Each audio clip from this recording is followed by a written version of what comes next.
Good afternoon. It's nice to see everybody. I'm glad you're here. Thank you so much for taking some time out of your day and joining us for this session. We wanted to provide some of these feedback sessions to find out what's unclear about the current plan. So we sent out that very large document with the roadmap to reopening. And so we wanted to take some time with you to make sure that everything in that plan made sense, or if it didn't, what parts didn't make sense.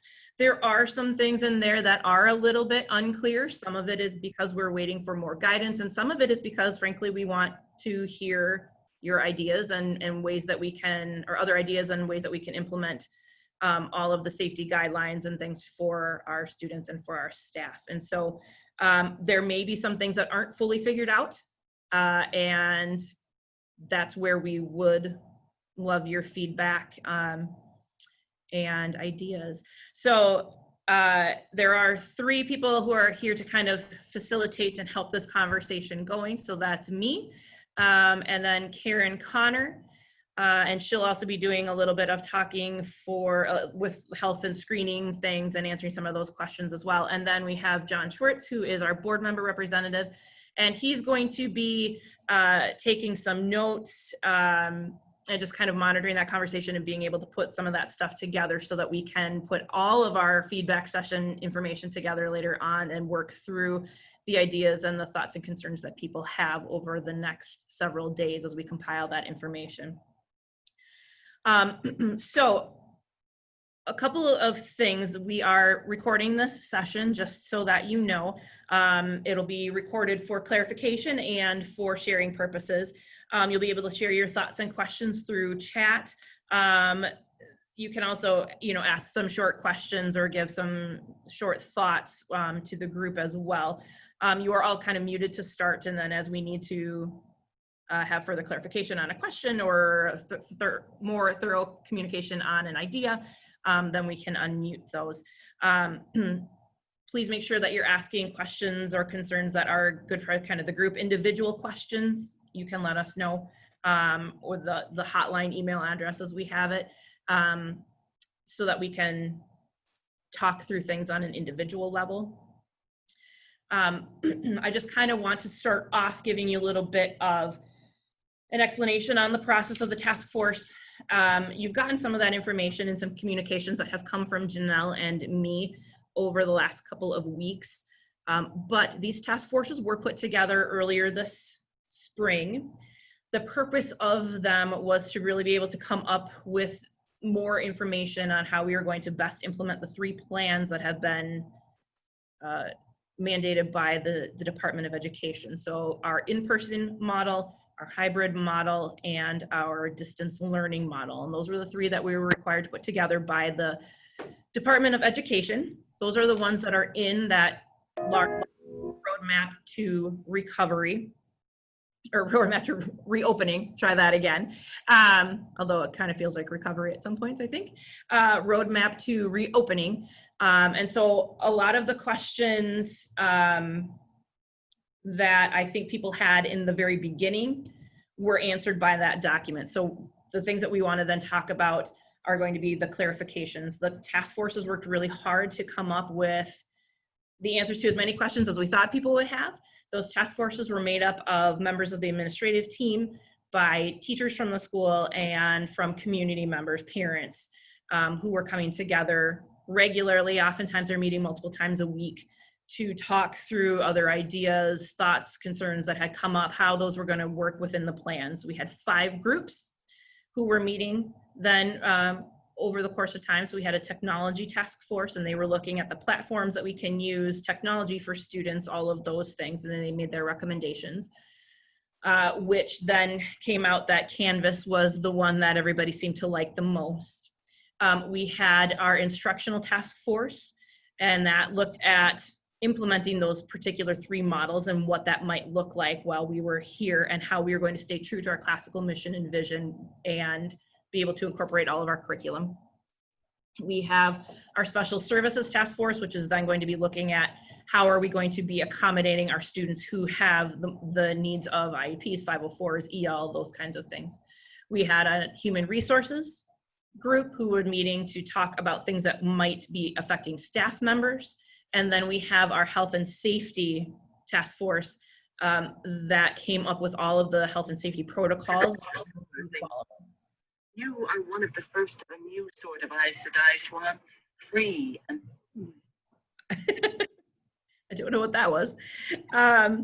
So just so that everybody understands kind of too, a lot of the guidelines that drove these decision makings, we took a look at the Department of Health, Department of Education. We looked at OSHA and CDC guidelines, and those kind of helped drive some of the decision making as well.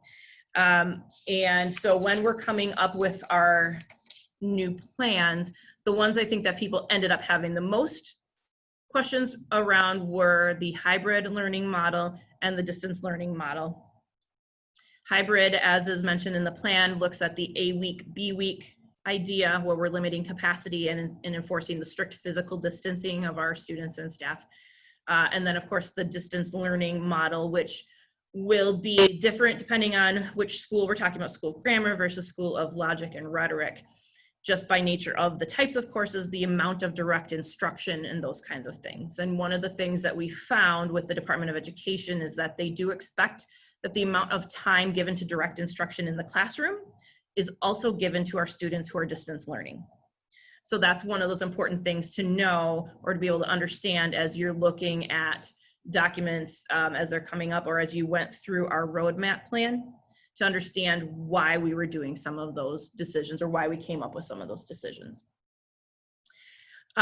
So what we want to be able to do now is to walk through these 3 kind of bigger ideas and see what kinds of questions and concerns people have.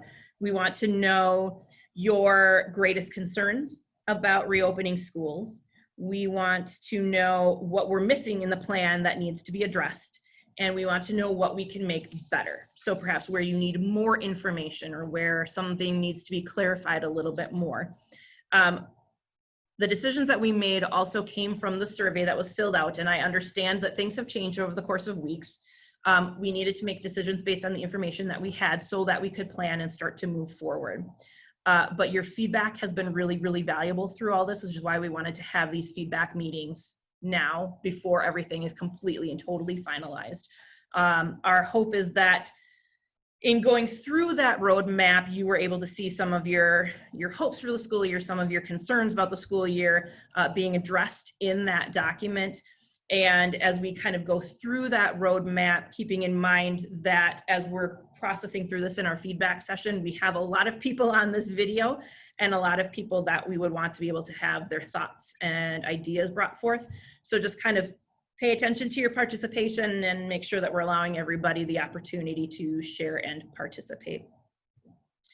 So we are going to move through a protocol to kind of clarify any parts of the plan that were unclear. I want to start with the health screening section. And then we'll move into curriculum instruction. So starting with that health screening section, please take a minute to write in the chat anything that seemed unclear. Our board member, John and Karen, and I will kind of monitor that chat and take a look at the responses that are coming through, and then we can start to clarify where we can, and otherwise document the questions that you have so that we can clarify it later, follow up with you, or plan out that particular section better.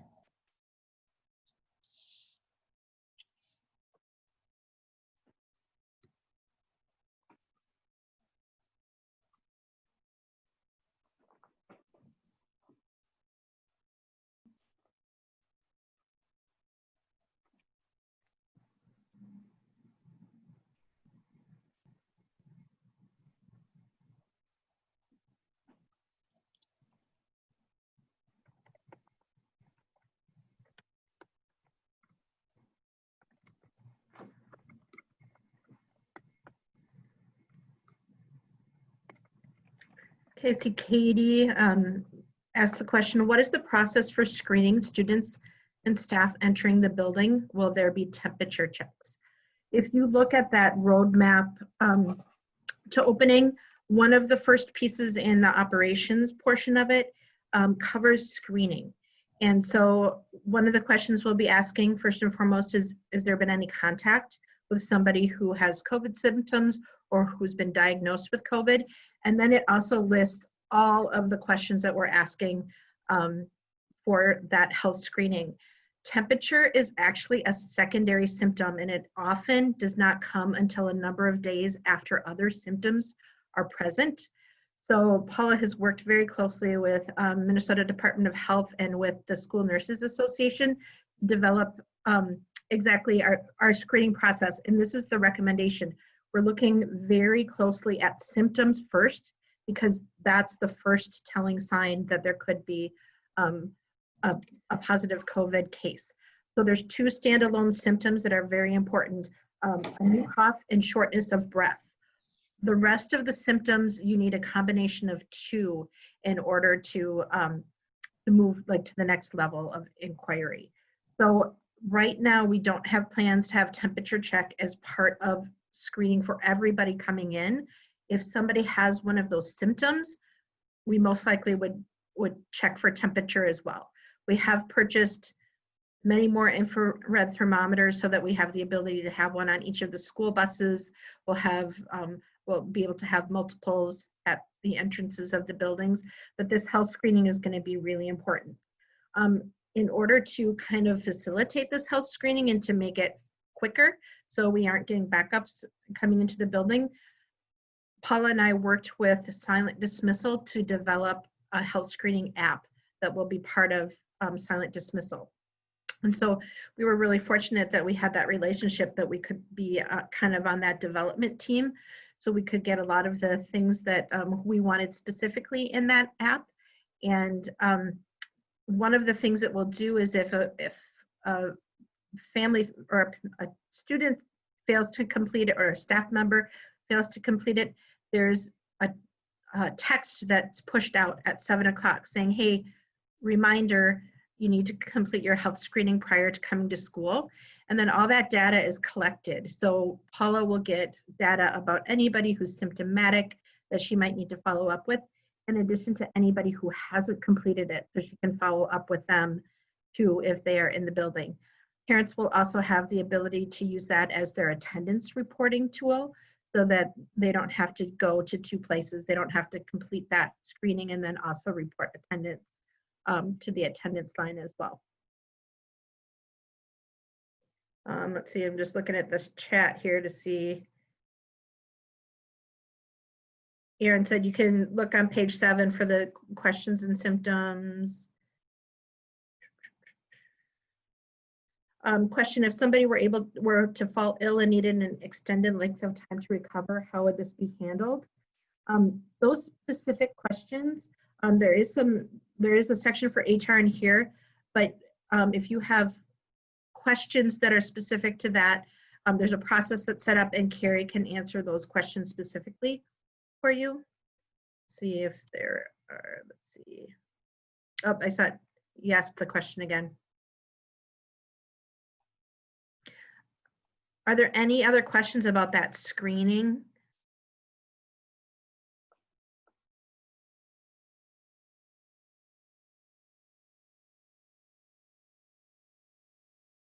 Okay, Wade says, if a student tests positive for COVID-19, how do we judge the number of those who were in close contact with the infected?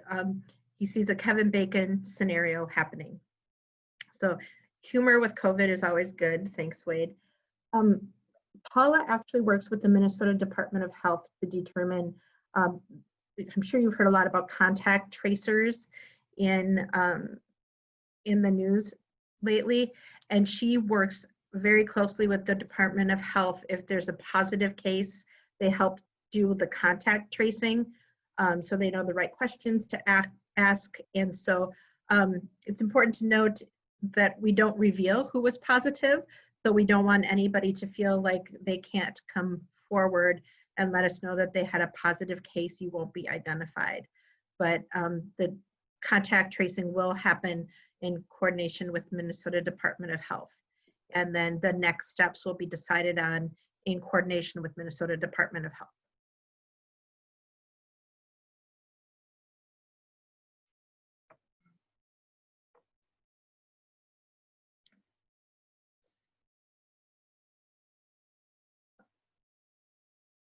So Wade, also part of that question was will this include every student in the same classroom with them throughout the day? When they're doing contact tracing, they look for everybody that you had contact with.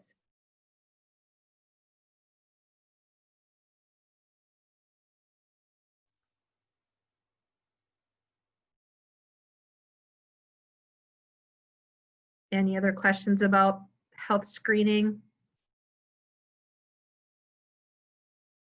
Guys, all did your homework. You must have read through the reopening plan and a really interesting guide to scenarios that our consultants put together. Super proud of everybody. Good job. Good. Everybody did their homework. Great. Okay. Well, I mean, it is the teachers, so I'm sure this next part is perhaps where they're. So am I only supposed to type? No, you can talk. I'll mute you if I don't want to hear you anymore, Wade. Oh, So. okay, thank you. Thank you. So I guess what I'm wondering is if one person's infected in my classroom with 20 students, Mm-hmm. then those 20 students, is it the originator and all of the people that they were with throughout the day, and then those 20 students multiplied through the day, then what happens if it is positive and then they go into quarantine and half of the high school is gone? That guidance will really come from the Minnesota Department of Health. It's not something that we as a school make that decision. So they are much smarter than we are. And so we bring to them that positive case and they'll guide us through that process as to how far and how deep those the contact goes. Does that make sense? Yeah. Doesn't agree with the smarter part. Oh, No, I don't. They're You don't? politicians. My follow-up, and then I will be quiet, or you can just mute me. The job of the teacher, if we prepare for in class and then all of our students go for 3 weeks, I think it says in the plan, then suddenly it's all online. mm-hmm. And we have to redo all that work, which we've already spent time on. And then some classes might be split and our work is more than doubled. What sort of compensation is happening for teachers? What sort of hours are we looking at? I can see myself working way into the evening on this. And that's my question. So it sounds to me like we're kind of moving into that curriculum and instruction piece. Ultimately, what's going to be happening here is that at least for 6 through 12, and again, School of Grammar is going to look a little bit different for a variety of reasons. But for 6 through 12, there will be synchronous teaching going on all the time. We will always be teaching the kids online to some degree because we will have students who are choosing to do distance learning. And so the 6 through 12 classrooms are going to be equipped with video cameras, the Bluetooth headsets, the large TVs to be able to move around your classroom. Similarly to if you've seen the setup that we had when we were doing the distance learning course with Nova, that's going to be going on in the 6 through 12 classrooms regardless. So you won't need to prepare things differently or think that you're going to have to do double the work. This is always going to be going on. It's just synchronous teaching. So you are prepared already. It will not be, double, triple, quadruple the work or the time.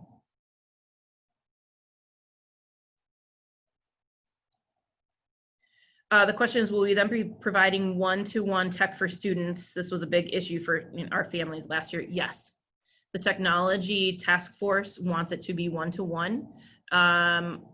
There are families who already have that one-to-one technology, and there are families who don't. And so if they don't, we will get them to the technology. So for example, even in my own family, we had 2 devices and I have 3 children, right? So we would need to have an extra device for one of my kids. There were some families that have 6 kids who didn't have any. We would get them 6. There are some families who have 6 kids and have a device for everybody. So they will have that one-to-one technology. And yes, along with that, any internet service for students who don't have any or good enough internet, we will be providing things like hotspots for them so that they are able to access synchronous teaching. Teachers' kids still considered as essential employee school-age childcare eligible. We are working on that. Yes, they are essential workers. What that would look like, we're not sure.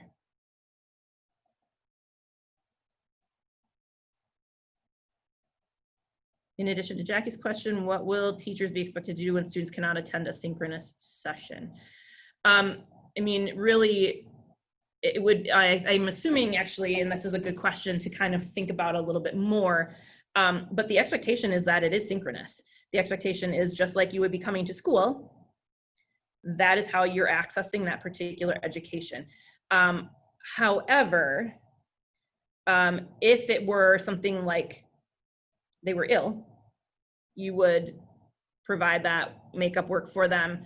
If we're talking, hybrid models or online distance, the distance learning models, there will be time built in for you to be able to make appointments with students, have office hours, meet with small groups.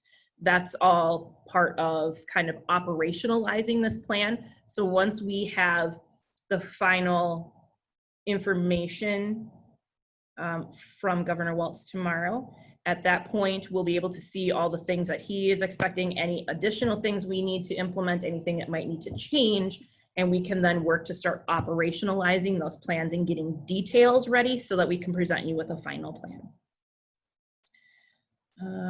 Let's see here.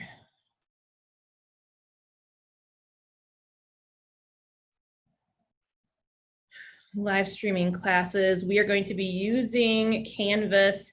We are making sure that we're going to be looking through all of the nuances of FERPA, so the student privacy things, so that we make sure that we are doing things appropriately. And once we have all of the nuances that we might need to communicate to you, we will let you know. In the hybrid scenario, what are students doing at home on Fridays?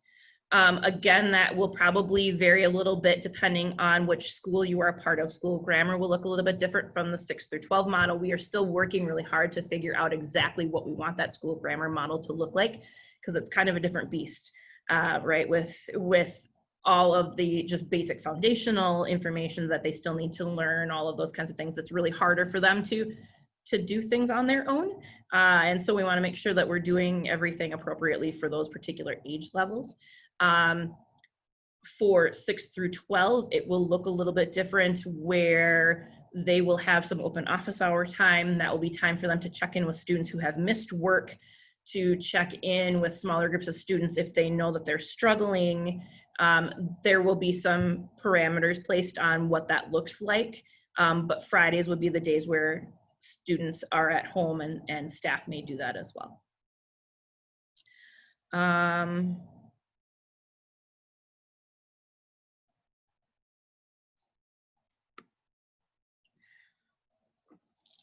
So we're looking at additional students who have additional responsibilities at home. Those are going to be things I think we may need to take care of on a case-by-case basis, because the expectation is that they are able to attend school. Most people are in some way, and correct me if I'm wrong on this, Karen, the amount of people who are considered to be essential care workers has increased, and therefore the opportunities for essential worker childcare are increasing. How Eagle Ridge will provide that would be different than something like a big traditional district. And as essential workers, you are also able to take advantage of the childcare within your particular district.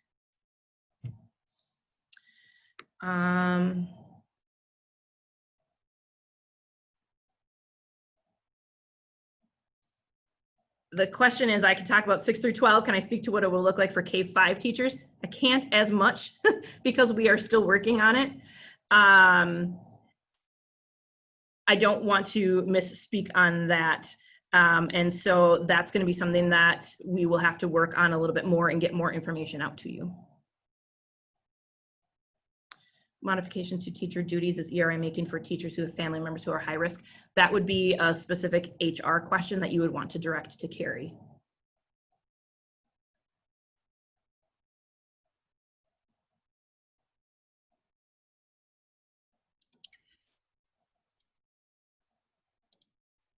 Say, Erin. Hi. I'm just kind of hanging out here. So hello, everybody who's on the call. Jason asked if I could maybe hop in and give a little bit of detail for K-5. I can give just a general overview, and then if any K-5 staff members have follow-up questions, please do feel free to email me, or we can set up a quick chat or something like that, because I don't want to take up all the rest of the time of this one. In general, how we're looking to group students is in a manner which won't require double duty of teachers, at least as much as possible. And we also have access to other types of staff that might help alleviate some of that pressure. So of course it will be different for everyone just because it's a bit different kind of school year. So anticipate that there will be some differences, in planning just because of that. However, there shouldn't be a huge increase in workload. And as we're putting those plans together, that's one of the reasons it's taking a little bit of time, because we're really taking a close look at that and trying to manage all of those things. So Marcy and I have started on that yesterday, and today we're digging a little deeper even before we hear what the governor says. But the overarching goal is that you're not going to have to be doing double planning, double duty, just because we're not doing as much synchronous instruction because our kiddos are a little bit smaller. There are a lot of other options and avenues that we can pursue, particularly with the learning platform Canvas that we have. It gives us a lot of capabilities for that. So don't expect a whole lot more than you would normally expect with than entering a different year. But we will get details to you as soon as we can. Okay, thank you. We have a question about subs. We have hired additional building subs. We have increased the pay for our short call subs. If teachers need to take days off for one reason or another, we will have, the plan is to have sub coverage for them. Katie asks, will we be using dividers for student desks in the School of Grammar? Will students in the School of Grammar be switching classes? For example, will we be differentiating instruction within groups for math? So there's 3 things that are really important that the consultant kind of drove home. Staying in cohorts that are as small as possible, wearing masks, social distancing. So when we can keep a cohort together, we will keep a cohort together. That's much more easily done in the School of Grammar because they're in their homeroom for much of the day. We have purchased plexiglass dividers for every student in the school. So School of Grammar, I don't foresee them moving them very much. For School of Logic and Rhetoric, the dividers actually fold up and have a handle. So they will take them with them from class to class. This alleviates having to sanitize those dividers in between classes. So it's going to speed up that sanitizing process in between courses. And then the dividers will be, you know, issued to them personally. So they'll only be using and touching their own divider.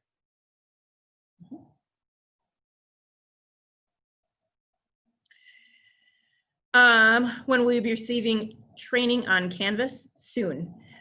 We have a couple different options to be able to do some training either on Professional Development Week, or we'll be looking at being able to provide some training earlier and do some flex time there for you if you so choose. More information will be coming about that later this week, and then again next week as we're talking about professional development and getting those schedules out to you. Susie has asked about classroom setup because on page 6 it does speak to classroom setup. Should teachers be looking to reorganize our rooms to maximize usable space? Karen talked about the short answer is yes. Even with the model where we're all back in school, they would like us to do that physical distancing as much as possible. So things to look at when you're thinking about your classroom are, what additional furniture do you have in there that is not provided by the school? I know a lot of, especially K-5 they have like reading nooks set up and all those kind of comfy, cozy corners. We really need to maximize the usable space. So when we're looking at capacity of the room and they're saying it's half capacity is the maximum, in addition to being half capacity, you need to socially distance or physically distance by 6 feet in a hybrid model. So we need all of that square footage that is possible in those classrooms.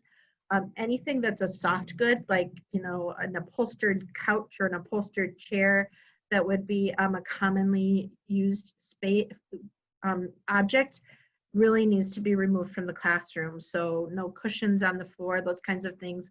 When you use the sanitizing spray, it really needs to sit wet on that surface for 10 minutes in order to be effective. When you have an upholstered surface, it starts to sink into the upholstery. So it's not an effective sanitizing method. Those objects are much more difficult to sanitize. Does that answer your question, Katie? And there are, in the back of that, the planning guide from our consultants are some room layouts. What they did was they took the time to, they spent a lot of time here. They were really great to work with. They went through classrooms and came up with some different layouts that would be acceptable for socially distancing and the different models. We also will have an opportunity.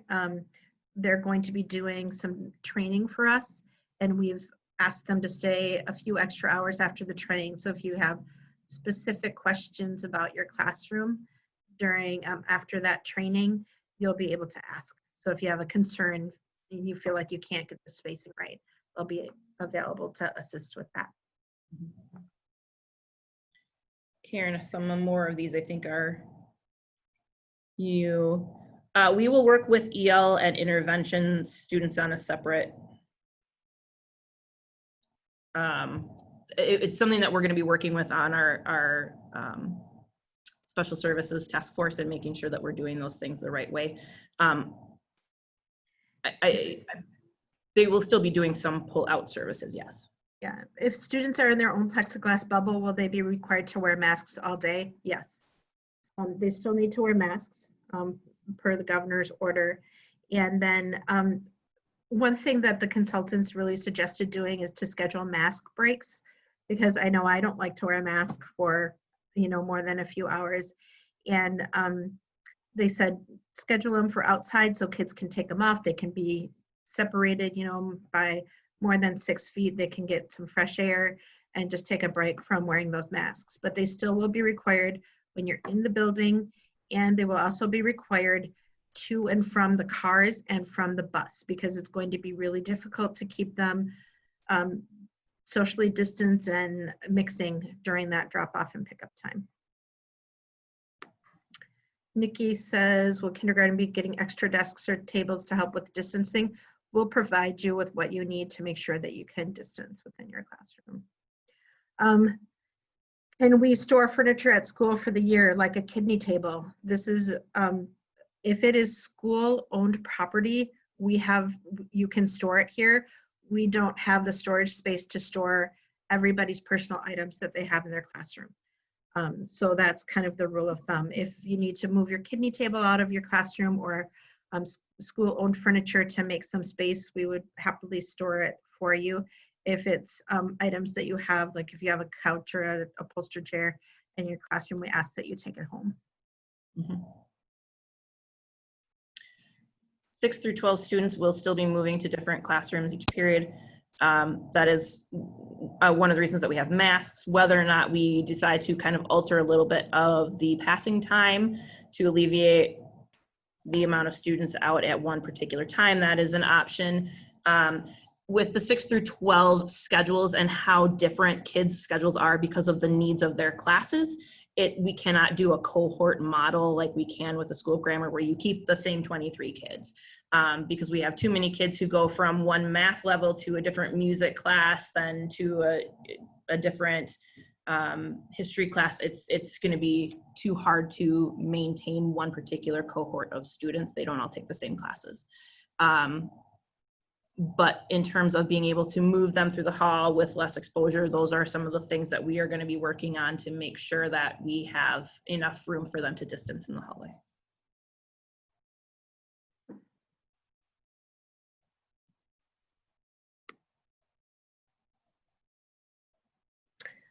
Classroom libraries, if you have the room to have them in your class and to get the distance you need between your tables, they are fine. There's probably some rules around it.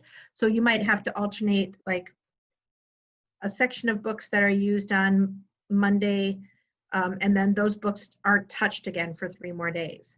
So it's going to be very similar. We're going to have some guidelines in the school library as well.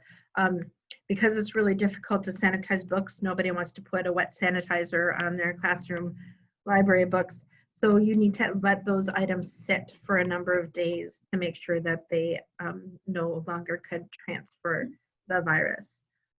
Susanna says, Jason's communication noted we needed to sign up when we come in order to get our rooms where they need to be. You can come in early. The whole, I think Francesca sent out a communication.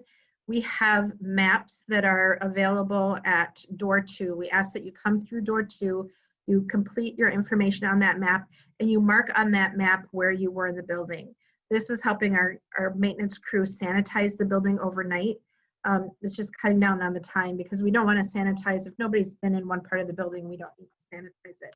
But we want to make sure we're hitting all of those areas that somebody had walked through or had worked in. Will passing times be extended to allow for distancing and classroom disinfecting between classes? Whether or not it'll be passing time that's extended, we're still working on that, but there will be time for disinfecting between classes. We want to be able to spray down the surfaces, and it does have to sit for 10 minutes. So there'll be, a stopping of instruction a little bit earlier. Perhaps they'll be able to spray down everything. We may need to have certain groups of students be let out 2 minutes earlier than their typical passing time, and another group 2 minutes later than their typical passing time, to be able to stagger some of the kids in the hallway. Those are all the little details that we're still working out. So if you have ideas on what that might look like, please let us know. And 2, when we're thinking about passing time, we want to kind of limit that time that the students are in the hallways.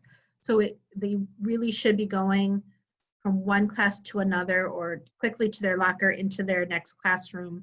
We don't want them hanging out in the hallways. Unfortunately, it won't be a social time this year during passing time.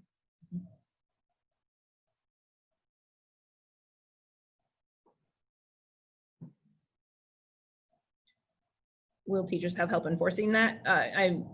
We plan on having, you know, the all hands on deck kind of mentality.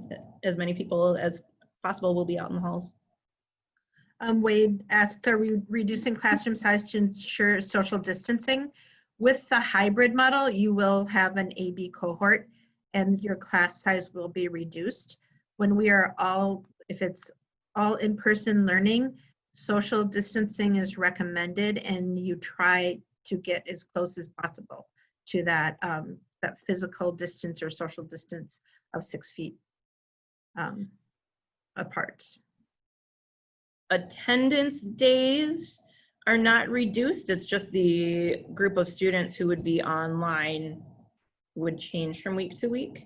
You'll always have your ones who have chosen to do distance learning as their primary source this year. That's been the option given to them. But if we are in the hybrid model and we have our cohorts of the A week, B week, it's not that they are not attending class. They will be attending. They will just be attending virtually. So attendance they will be in your classroom just virtually. So you'll still be taking attendance and all those kinds of things for them. Will lockers be used or will kids carry backpacks? This is a question that I posed to our consultants too. I was wondering what the best practice for this is. They suggest still using lockers, but limiting what kids have in lockers. So probably won't see all the cute mirrors and the shelves and, you know, all that extra stuff in lockers. It's more things to disinfect. There's more a chance that lockers won't shut tight if they're overloaded. They suggested that you not let the kids carry backpacks from class to class. The backpacks should go in the lockers because those backpacks were at home and we don't know who touched them at home. We don't know what germs came from home on those backpacks. So their suggestion is to backpacks and lockers, try to stagger the access to lockers and minimize what students keep in their lockers.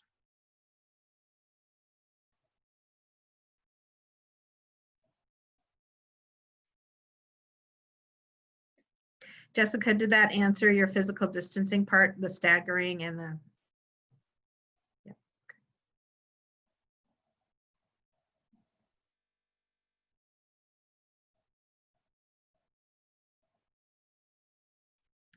Susanna says, I'm unclear to the risks with recycled air and lack of ventilation. If you look at that planning, the guide to the planning guide for the scenarios, the different scenarios that was put together by our consultants, I'm just going to get a page number for you. I believe it is page 13 with the engineering controls. There's a detailed guide as to how we should run our HVAC system. And it's going to be a little bit different depending on the weather. When it's hot and humid outside, your fresh air intake is different than it is when it's 12 below outside. So our HVAC company, Managed Services Incorporated, they have a copy of this plan. I just spoke with them this morning, so they're working through what they need to do in preparation for us to reopen. And they probably will do a little bit of direct work with our consultants to clarify anything that they have questions on. So there's a pretty detailed plan for the HVAC system.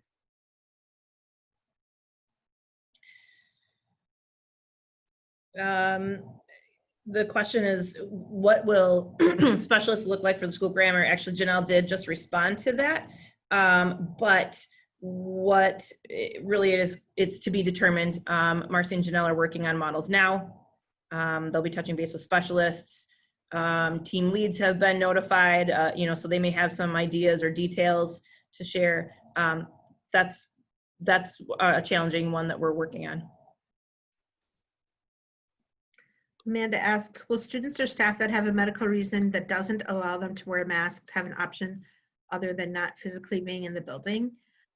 We also have purchased face shields in addition to masks. So we have purchased 2 masks for every staff member, 1 mask for every student, and a really nifty lanyard for your mask. It's really cool. Even if Susan doesn't like them, all the cool kids are wearing them. So you should be pretty excited about that. But we have both disposable masks as well and Jason's, Jason is Um, being our Jason, you model. have it on wrong. You're not selling it very well. So he's got on one of our disposable face shields, but we also have purchased reusable face shields because there are going to be some instances where a student might need to see your mouth when you're speaking to them, especially like I'm thinking a lot of SPED and speech scenarios. And then, let's see, I think I missed something. So we do have some other options other than face masks. And when you see the language that we used a lot in that roadmap to reopening, we talked about face coverings. You know, so your nose and your mouth need to be covered. I could, you know, if it's, I could see maybe some of our female students who wear hijabs, you know, having a covering over their mouth that way as well. So, so we're talking, that's kind of the language we want to use as face covering.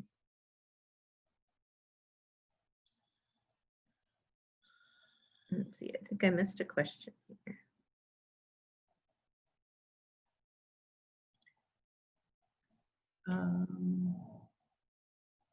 Jeff says, I'm still concerned about how we are envisioning passing time together with the contact time needed to decontaminate the classroom. High touch. Jeff, I think that we're still working on those plans as to exactly how that's going to look. My guess is that class will probably have to end a little bit earlier, and with high school students, they might even be assisting with spraying down tables, that kind of thing. But Erin and I started talking about that this morning, and we just don't have the plans complete yet. So this is again, any thoughts and ideas, please let us know, because those are really good talking points for us as we approach this next week and start to really pull these plans together with a high amount of detail. And again, as we had mentioned in the beginning of this, that there are some things that haven't been fully figured out, and that is one of the reasons we wanted feedback sessions. Janelle answered the question already, but is the library being grouped in with specialists since we aren't technically a specialist team? We're not sure yet, but we haven't forgotten. So. And the same idea that we talked about with the classroom library would apply to any library books as well. You know, that time to let them sit before students come in contact with them again is really important.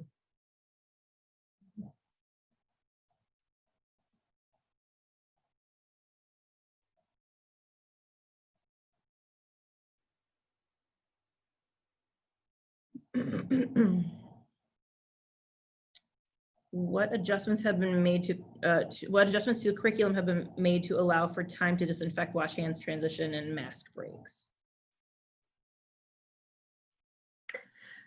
We have not scheduled those things specifically. Some of that was purposeful because I think what it will look like for a kindergartner versus what it will look like for a 5th grader versus what it will look like for a 12th grader is going to be very different. And we'll be looking, you know, definitely for input from the grade levels because you know your students best. And so those granular details are not finished. And some of that will be coming during PD time as we're able to kind of map some of that out too. Be able to do that as grade levels and as school levels.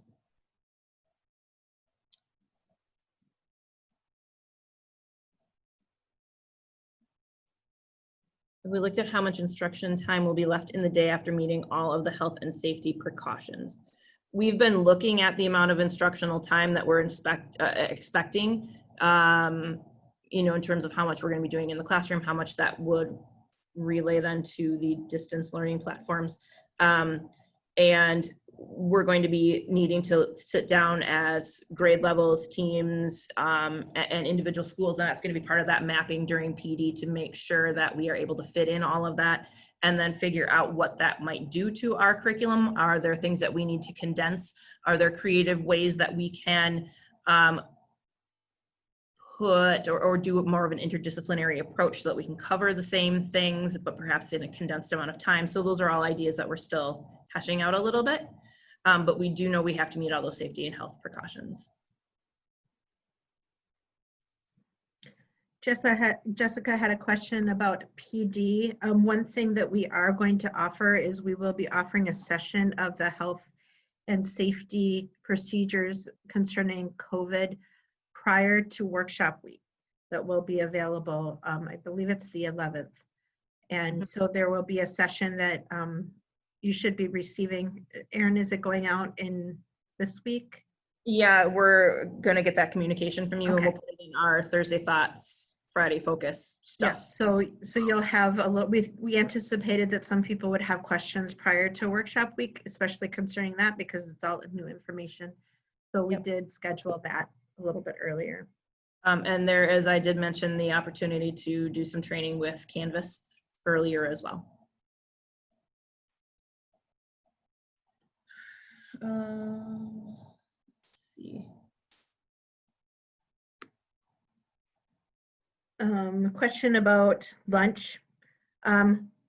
We don't have a good answer for that yet. We haven't figured out that schedule about lunches. Oops, my battery's running low here. Are staff going to have fridges in their own rooms? Great contact. You cannot have a fridge in your room. That is, the fire marshal frowns on that. So, I mean, even during COVID, we can't allow appliances, individual appliances in rooms, but that's, it's a good thing to think about. I'll write that down to have, maybe we might be able to put something in a different area to cut down on use of the lounge so it won't be so crowded. Staff will also be able to have their own lunches. Yes. Just because the students are in the classroom, it's not necessarily, we haven't finalized any details. It's not necessarily the case that teachers would be in there. We have other staff. Maybe it is that teachers are in there, but then you have your lunch at a later time. We will be providing you your opportunity to have lunch. We're not going to say you can't have that or that you have to be in there and never leave your students. So sometimes we all need breaks and we know it, and it's okay.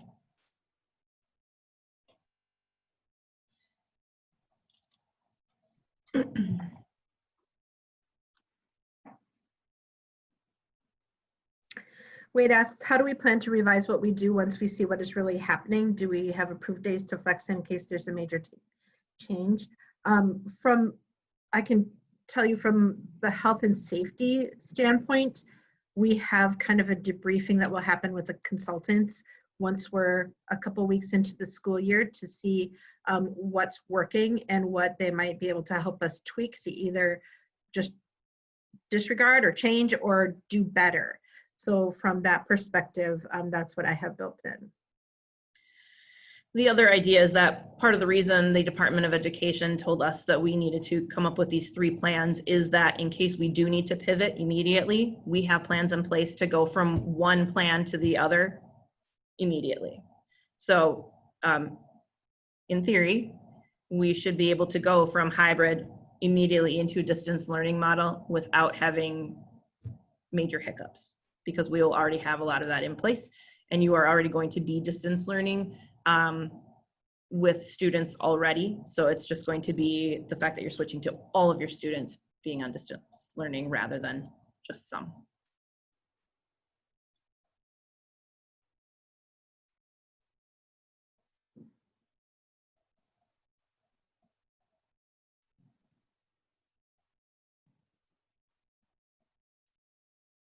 Do I get to close the window? Oh, okay.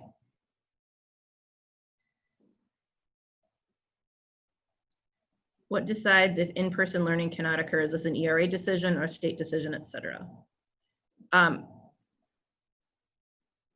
It's actually Department of Health. They will let us know. The governor will give his guidelines or mandates, as the case may be, for the start of the year, but then the Department of Health will be in close contact with Paula, and they will ultimately be the ones who are kind of letting us know the state of how things are going. We can always choose to be more strict than what they say. If they say you should be hybrid, we can say, yeah, no, doesn't feel right. We'll do a distance learning, but we can't say, yeah, you don't know what you're talking about. We're going to stay in person. So we can always be more strict, but it would be a Department of Health guideline for us.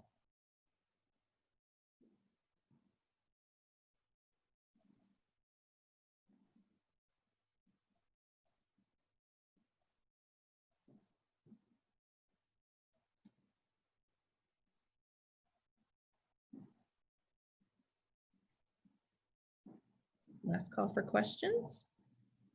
I'll close the window like Susan does, like our friends at, oh. Oh. You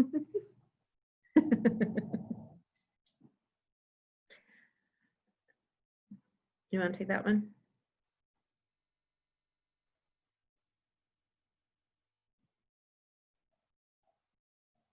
Are you asking about why we are, I guess are you, clarify a little bit for me. Yes.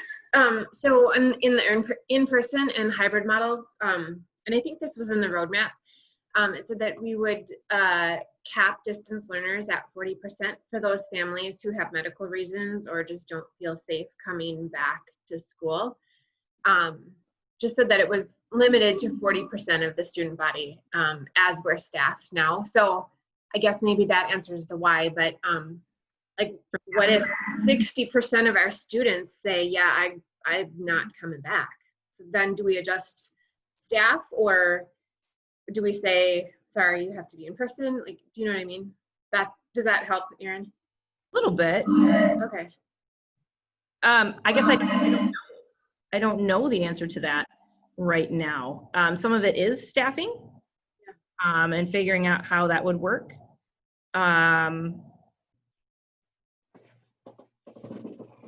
So right now, that's based upon, it is based upon staffing, Becky. And so if we're getting numbers that are higher than that, Jason, I can't hear you. You're fading in and out. okay, if we get numbers that are different than that, we'll have to readjust. But that is based upon staffing. And right now, we had 25% statewide, and Eagle Ridge Academy said they want to go online. So we wanted to go 15% higher than that. So we're prepared for 40. If things change, which they could, we obviously have to be prepared for 100% distance learning. So we will be. We're also kind of putting that on there to get people to really think about it and make a strong decision.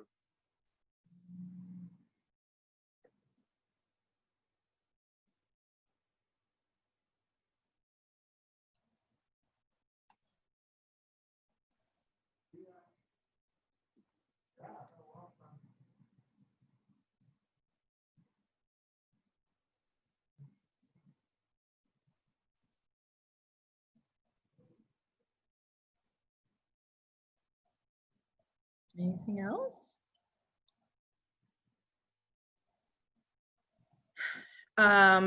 As you have time to process now, so if some of you are like me and you need some time to kind of process things and then questions start to pop, please let us know. We can have more conversations on an individual level if we need to. There's also the kind of that email hotline where you can send some questions, but also please feel free to reach out to us if you have other things that you are thinking about or need more clarification on as you think about them. We will be putting all of this stuff together and start looking through all of our notes and seeing the areas that we need to improve on, which we knew was going to be the case. We're also going to be looking at the ideas that you have so that we can put these plans together in a fully detailed form, especially after we hear from the governor tomorrow. We do have one more question. Thanks. Wade says, my senior class has 22 students sitting within 1 foot of each other. Is that far enough away? In a hybrid model, absolutely not. In a hybrid model, we're required to do that physical distancing of 6 feet. You won't have 22 students in a classroom in a hybrid model. It might take reconfiguring your class, Wade. You might not be able to have your desk set up in the pattern that you have that you would normally have it set up to increase the physical distancing between students.